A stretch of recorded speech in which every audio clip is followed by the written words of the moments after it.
সন্তানদের মানুষ করতে গিয়ে থেমে যায় নিজের পড়াশোনা, কিন্তু স্বপ্নটা থামেনি রাজশাহীর আলী আকবরের। ৫৪ বছর বয়সে পাশ করলেন এসএসসি, পেয়েছেন জিপিএ 4.35। তার এমন সাফল্যে গর্বিত সন্তান ও শিক্ষকরা।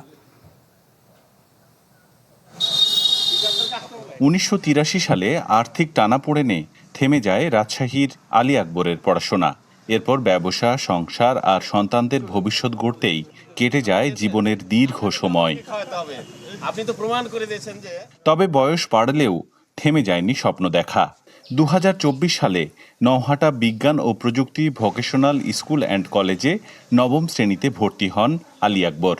নিয়মিত পড়াশোনা আর অধ্যবসায়ে ২ বছর পর এসএসসিতে আসে কাঙ্ক্ষিত সাফল্য। বাবার এমন ফলাফলে গর্বিত সন্তানরা।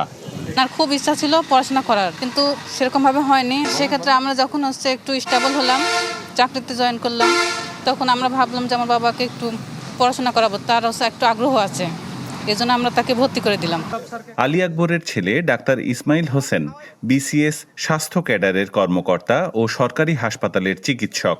মেয়ে কর্মরত সিনিয়র নার্স হিসেবে। সন্তানদের প্রতিষ্ঠিত করার পর এবার নিজের স্বপ্ন পূরণের পালা। এগিয়ে যেতে চান উচ্চশিক্ষার পথে। বাংলা কিউআর যেখানে, নগদ পেমেন্ট সেখানে।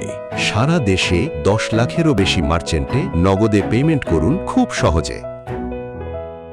৯০ সালে বিয়ে শাদী করি, তারপরে তো সংসার জীবনে কঠিন হয়ে গেল। হ্যাঁ, এই লেখাপড়ার দিক হারিয়ে ফেললাম, পথটা হারিয়ে ফেললাম। আমার আবার ছেলে মেয়েদের আবার সময় দিতে হচ্ছে। এই জন্যে আমি আবার ছেলে মেয়েদের এখন সময় দেওয়ার প্রয়োজন নাই, ছেলে মেয়ে নিজেই স্বয়ংসম্পূর্ণ এখন। হ্যাঁ, এখন আমি চেষ্টা করছি যে আমি নিজেই কিছু করবো, এর সিদ্ধান্ত নিজে লেখাপড়া করি। বয়সে ছোট সহপাঠীদের সাথে নিয়মিত ক্লাস করেছেন তিনি।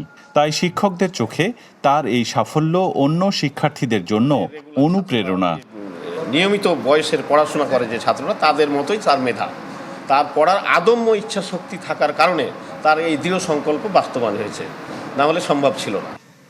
বয়স কিংবা দীর্ঘ বিরতিকে বাধা না ভেবে পড়াশোনায় ফিরতে পারেন যে কেউ।